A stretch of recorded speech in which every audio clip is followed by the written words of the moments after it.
तो दोनों में इतना ओवर कॉन्फिडेंस आ गया कि जाकर बुलडोजर चलवा दिया मुसलमानों की बस्ती में। अबे तुम्हारी इतनी हिम्मत! जब वीडियो वायरल होने शुरू हुए तो अब केरला के मुख्यमंत्री साहब विजयन साहब एक्शन में आ गए।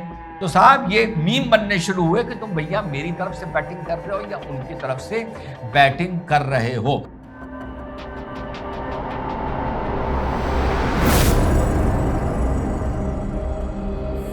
हेलो नमस्कार सत श्री अकाल अस्सलाम वालेकुम। कैसे हैं जनाब? भाई कांग्रेस में अजीब तरह का तमाशा मचा हुआ है, जिसको कहते हैं ना चौतरफा तमाशा मचा हुआ है।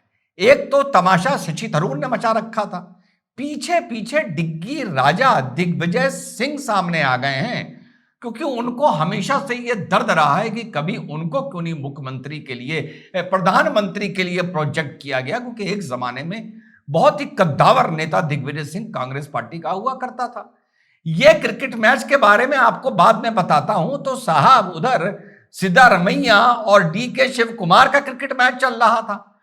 वो जैसे तैसे करके क्रिकेट मैच जब ठीक हुआ तो दोनों में इतना ओवर कॉन्फिडेंस आ गया कि जाकर बुलडोजर चलवा दिया मुसलमानों की बस्ती में। अबे तुम्हारी इतनी हिम्मत! भाई बुलडोजर चलने पे तुम्हारा काम तो मातम करना था। जब योगी आदित्यनाथ कहीं किसी जगह पर या उत्तराखंड में या कहीं बुलडोजर चलता था अवैध बस्तियों पर। अब साहब इन दोनों भाइयों में चिंगू मिंगू में दोस्ती होने के बाद इतना कॉन्फिडेंस आ गया कि सेंटर से बिना हरी झंडी लिए, सेंटर क्यों कह रहा हूं ये भी बताऊंगा, आपने साहब दो जगह बुलडोजर चलवा दिया। वसीम लेआउट में बुलडोजर चलवा दिया, फकीर कॉलोनी में बुलडोजर चलवा दिया और कोगिला लेआउट में बुलडोजर चलवा दिया। जिसमें कोगिला लेआउट जो ये सॉलिड वेस्ट डंपिंग ग्राउंड होता है वो था, जहां पर अवैध तरीके से लोग आकर बस गए थे। और वसीम लेआउट और फकीर कॉलोनी उर्दू गवर्नमेंट स्कूल से लगा हुआ एक मैदान था जो सरकारी जमीन थी। वहां पर 25-30 साल से ये कॉलोनियां चलती गई और लगभग वहां पर 400 छोटे बड़े मकान, कुछ पक्के भी बनकर तैयार हो गए, जिसमें मुख्यतः मुस्लिम लोग रह रहे थे। मुस्लिम इलाका था, आप यूं समझ लीजिए। साहब सुबह के 4 बजे 22 दिसंबर को मामला अब यह तूल पकड़ रहा है।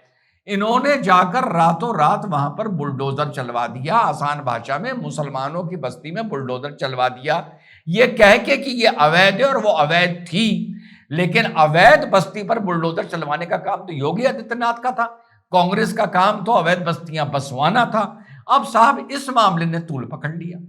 अब तूल कैसे पकड़ा? जो ये कहते हैं कि भाजपा में देखिए कैसे मुख्यमंत्री बनाए जाते हैं जो दिल्ली से कंट्रोल होते हैं, ये कहते हैं ना। तो जब वहां पर दोनों चिंगू मिंगू ने, डीके शिव कुमार ने और मुख्यमंत्री सिद्धारमैया ने इसकी बैटिंग शुरू करी कि हमारा जो भी फैसला है सही है, तो दिल्ली से कांग्रेस के जनरल सेक्रेटरी वेणुगोपाल को हिदायत दी गई राहुल गांधी ने कि फोन करके उनको हड़काओ और उनसे कहो जरा पैशनेट रहें, कंपैशन रहें और इस तरह के फैसले ना लें। तो दिल्ली से एक अवैध बस्ती को उजाड़ने के लिए, उसको डांट लगाने के लिए, उन लोगों के लिए तत्काल इंतजाम करने के लिए दिल्ली से स्टेट गवर्नमेंट को फोन किया है और कहते हैं कि भाजपा फेडरल स्ट्रक्चर का, central leadership Bhajpa federal structure का सम्मान नहीं करती है। तो जब इनसे ये सारी जब ये घर गिरा दिए गए, जब वीडियो वायरल होने शुरू हुए, तो अब केरला के मुख्यमंत्री साहब विजयन साहब एक्शन में आ गए। 26 में केरला में चुनाव होने जा रहा है। यूडीएफ और एलडीएफ की आपस में बवाल चलता है, यानी यूनाइटेड डेमोक्रेटिक फ्रंट और लेफ्ट डेमोक्रेटिक फ्रंट। अब विजयन साहब ने मौके पे चौका मारा। The bulldozing of Fakir colony and Waseem layout in Bengaluru uprooting Muslim families who have lived there for years exposes the brutal normalization of bulldozer Raj. Sadly, the Sangh Parivar anti-minority politics is now executed under the Congress government in Karnataka. ध्यान रखिएगा साहब, जो विजयन जी की party है वो भी India alliance का हिस्सा है। वहां इन्होंने मौके का चौका मारा और ये बवाल शुरू कर दिया। तो सीधा रमैया जी अब सफाई देते शुरू आ रहे हैं। Several people had illegally erected makeshift centre in the wasteland, Kogila layout की ये बात कर रहे हैं, और वो हेल्थ के लिए ठीक नहीं था, इसके लिए ठीक नहीं था, और तत्काल उन लोगों के लिए नया समाधान किया जाएगा। तो एक ये बवाल कांग्रेस को केरल के चुनाव में फंसाने जा रहा है, क्योंकि विजयन ने इस पर मौके का चौका मार दिया है।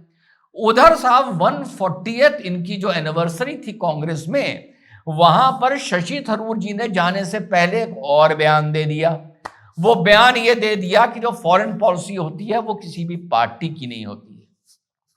फॉरेन पॉलिसी जो भी होती है वो देश की होती है, और देश में अगर कोई फॉरेन पॉलिसी फेल होती है और आप उसका मजाक उड़ाते हैं तो इसका मतलब आप देश का मजाक उड़ा रहे हैं।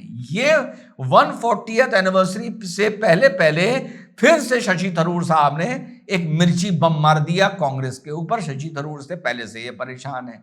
अब उसके बाद एक एटम बम मार दिया। किसने मार दिया? डिग्गी राजा ने। डिग्गी राजा ने खामखा ये पंगा क्यों लिया है समझ में नहीं आ रहा। एक ब्लैक एंड व्हाइट फोटो निकाली जहां पर नरेंद्र मोदी जी लाल कृष्ण आडवाणी जी के चरणों में बैठे। इसको चरणों में बैठना नहीं बोला जाता है, टेक्निकली इसको बोला जाता है कि कुर्सियां लगी है, नीचे कार्यकर्ता बैठे हैं, आम कार्यकर्ता दरी बिछी। ये एक तरीका होता है पॉलिटिकल रैलीज का या बड़ी मीटिंग्स का। तो क्योरा से उन्होंने ये फोटो निकाली और इसको उन्होंने ट्वीट कर दिया। क्या लिखा साहब? क्योरा साइट पर मुझे एक चित्र मिला, बहुत ही प्रभावशाली। किस प्रकार आरएसएस का जमीनी स्वयंसेवक व जनसंघ, फिर बीजेपी को टैग किया, का कार्यकर्ता नेताओं के चरणों में फर्श पर बैठकर, ये वैसे हकीकत नहीं है, इन्होंने थोड़ी सी गंदी तरीके से चीज को बताने की कोशिश की है।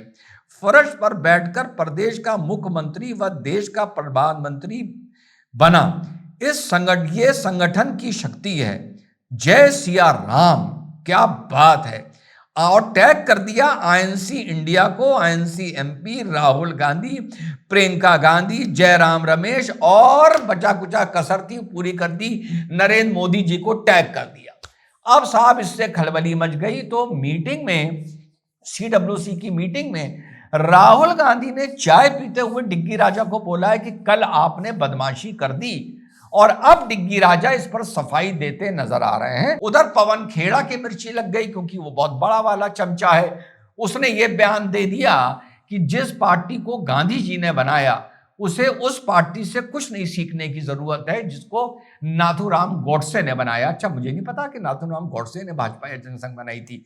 एनीवे, तो साहब ये मीम बनने शुरू हुए कि तुम भैया मेरी तरफ से बैटिंग कर रहे हो या उनकी तरफ से बैटिंग कर रहे हो। वैसे हकीकत ये है, डिग्गी राजा ये भी जानते हैं कि कांग्रेस में भी जमीन पर बैठने वाले लोगों को बहुत बहुत ऊंचा उठाया है, बहुत बहुत ऊंचा उठाया है। लेकिन एक फर्क था, कांग्रेस में जमीन पर बैठने वाले वो नेता बहुत ऊंचे उठे हैं, लोग बहुत ऊंचे। अभी आप अमेठी का किशोरी लाल का ही एग्जाम्पल दे लीजिए, हैं कहां से कहां पहुंच गया, गाड़ी चलाता था राहुल गांधी की, ठीक। तो साहब लेकिन वो चमचागिरी से उठे हैं।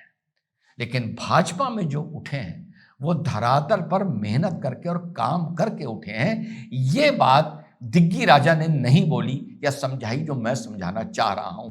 तो कहां कहां फंसी हुई है कांग्रेस। आपस में बहनों और भाई में झगड़े की खबरें आ रही हैं, भाई को पीछे करने की बात आ रही है, कर्नाटका में बुलडोजर चला दिया है, केरला की सरकार पीछे पड़ी है, शशि थरूर से परेशान थे, डिग्गी राजा और सामने आ गए। लगता है इनका भी जनगण मन होने वाला है। जय हिंद, वंदे मातरम, खुदा हाफिज।